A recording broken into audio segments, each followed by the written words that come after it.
Dito po sa ikaapat na impeachment trial, ano po ang mahalagang punto na nakita po ninyo dito? Nakita ko, I think na-expose yung hypocrisy ng prosecution dito sa pang-apat na araw ng impeachment trial ni VP Sara Duterte. Kaya po nila inilalabas itong mga witness na ito ay para i-adapt ng public yung nararamdaman nilang fake indignation. Akala kasi nila meron daw misbehavior si VP Sara Duterte at indignant sila sa kanilang ginawa at kinukumbinsi nila ang taong bayan na i-espouse yung sariling feeling na iyon. Kaso nga lang, nai-reveal kanina sa kanilang investigasyon, hindi pala sila thorough kasi pinapalabas nila na yung sarili nila ay napakabanal. At napakabanal yung proseso nila ng pag-iimbestiga ng supposed misbehavior ni VP Sara Duterte. Pero yung paggawa pala nila ng trabaho ay hindi diligent. Nauuna pa yung date ng filing ng case mula NBI papuntang DOJ kaysa yung mga date ng mga attached affidavit. Tapos ang daming typo. Tapos yung mga question na tinatanong sa mga witness, limitado lamang, targeted lamang doon sa statement ni VP Sara Duterte pero hindi pinakita yung buong context. Tapos yung timing ng investigasyon nila ay sakto nung nagkakaroon ng Quadcom hearing and since November pa naman pala yung supposed acts. Ayun po, doon po nakikita na kung talagang napakabanal ninyo, prosecution, hindi ba dapat good faith yung pagpapalakad ninyo ng investigasyon? Hindi ba dapat the moment na nagkaroon kayo ng first recognition ng case, dire-diretso na dapat yung investigasyon at kung ano yung genuine na investigasyon ay lumabas dapat kung anong totoo. Sa NBI po, usually 60 days lang sila nag-iimbestiga. Pero nangyari yung supposed act late 2024. Pero filay lang nila more than 60 days na February, itinaon nung Quadcom. Tapos yung mga date ay typo daw kung saan and close siya masyado doon sa Quadcom hearing. Hindi siya coincidental nung nangyari yung supposed investigation nung November and December. Tapos yung mga form nila, question and answer at saka mga affidavit, templated. In other words, mukhang minadali yung documentation at yung supposed na ginawang investigation around late January and February para tumaon nung February Quadcom committee hearing para sabay-sabay yung paninira nila ng pangalan ni VP Sara Duterte. Tapos tingnan po natin, at that time, isinampa na daw nila sa DOJ. Pero hanggang ngayon, bakit hindi pa sinasampa ng DOJ yung case sa court? Hindi po ba? Meron lang po, ayon sa rules ng DOJ, 60 days, tapos pwedeng extend ng 30 days. Mahigit 1 taon na po. Bakit hindi nyo pa sinasampa sa korte yung kaso kung totoong may kaso kayo?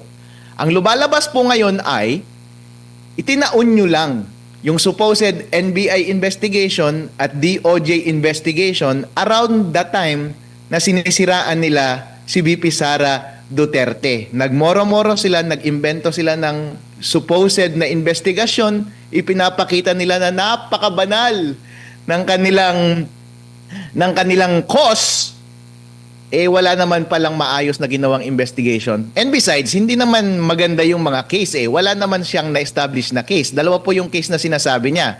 Una po sa lahat, anong grounds mo doon sa impeachment ang ginagamit para impeach si VP Sara Duterte? Kasi ang nakalagay lang doon ay other high crimes, betrayal of public trust, graft and corruption. Sabi nila betrayal of public trust. Pero ang paraan nila na i-prove yung betrayal of public trust ay magpo-prove sila ng 2 crime.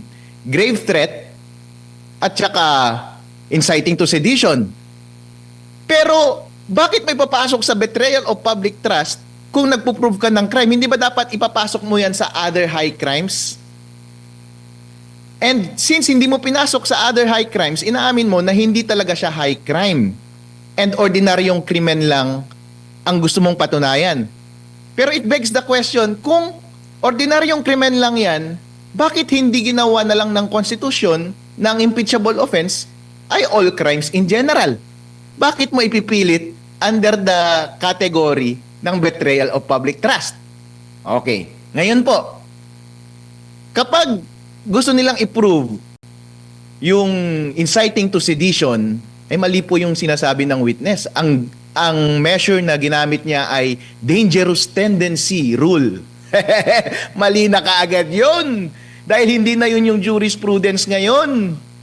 Hindi na po applicable yung dangerous tendency rule. Sabi po niya kasi, yung mga salita daw ni VP Sara Duterte ay may tendency na mag-stir up ng public na mag-go against the government. Mali na po, hindi na po applicable yung dangerous tendency rule. Ang applicable na po ngayon ay clear and present danger rule. Kaya ang required kapag nagsasalita ng inciting to sedition, dapat malinaw na sinasabi na taong bayan, ini-incite ko kayo na patayin ninyo ang presidente. Ganun dapat. Alright? Opo. Attorney. Doon na... Opo, maraming nabanggit mo nga na maraming mga discrepancy. Nakababahala ba na parang napakadali lang na sabihin na typo, parang kagaya doon sa Department of Education, dapat ang nakalagay yata doon is Department of Justice.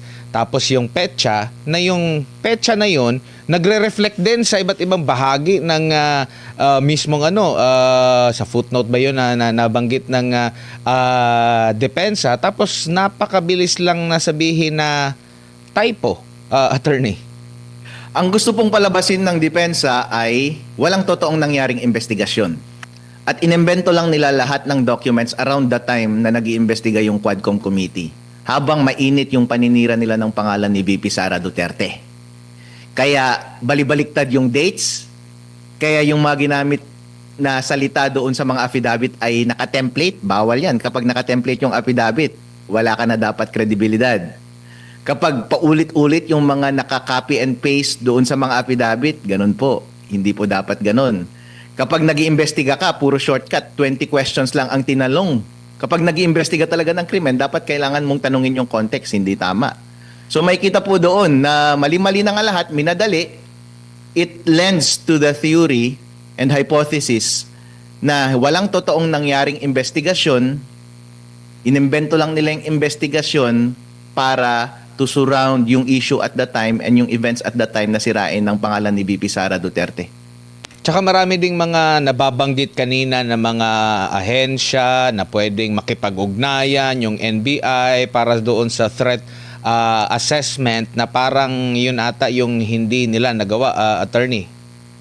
Opo, ganun po dapat. Ang sabi po nila ay open source investigation.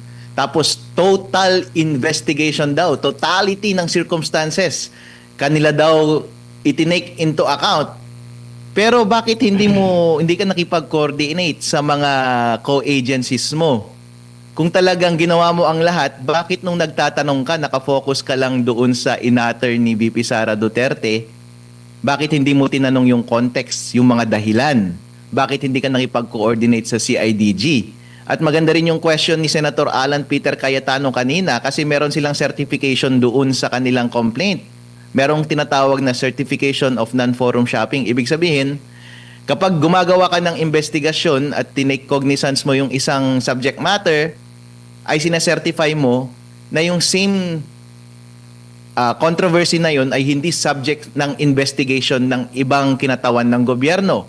Wala sa korte, wala sa CIDG, wala sa presidential communication. Sinacertify mo na ikaw lang ang may hawak para hindi po doble-doble. Pero siya na rin mismo ang nagsabi na merong parallel na ginagawang investigation yung CIDG at hindi sila nag-coordinate. So kung talagang maayos po ang inyong ginawa, wala dapat forum shopping, nag-coordinate po dapat kayong lahat at yung mga ginawang bagay ng iyong mga kasama ay alam mo dapat, makakapag-attest ka dapat sa kalidad ng kanilang gawa. Kapag yung witness kanina, kapag tinatanong about sa kalidad ng gawa ng kanyang team, sinasabi niya na sila po dapat ang tanungin ninyo. Ikaw ang tinatanong kasi ikaw ang supervisor eh. Ikaw ang nag-supervise sa kanila, ikaw ang naghawak, ikaw ang nag-certify ng trabaho nila, ikaw ang nag-asikaso ng papel, ikaw ang nag-assemble ng papel, ikaw ang nag-assemble ng teorya. Ibig sabihin, re-review mo lahat ng documents. Tapos ngayon, kapag may nakikita silang butas, sinasabi mo na hindi dapat ikaw ang tanungin, dapat sila ang tanungin. Kaya nga ikaw ang tinatanong kung maayos yung paggawa mo ng trabaho. Kung wala kang maayos na sagot, ibig sabihin, hindi mo ginawa yung trabaho mo. Malamang yung buong team mo, hindi rin nila ginawa yung trabaho nila. Minoro-moro lang nila yung proseso.